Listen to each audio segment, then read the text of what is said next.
In this video I want to show you how to open the hood on your Ford Edge. Go in the driver footwell. Okay, this is the steering. On the left side over here you're gonna find this latch that you need to pull fully. Okay, now I pull it fully. Now let's go in the front of the car. I'll show you how to unlatch completely the hood.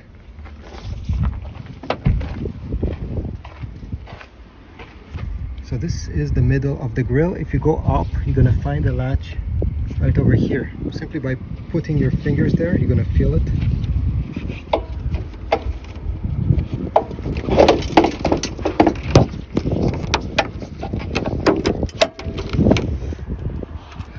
And what I did, okay, is simply pull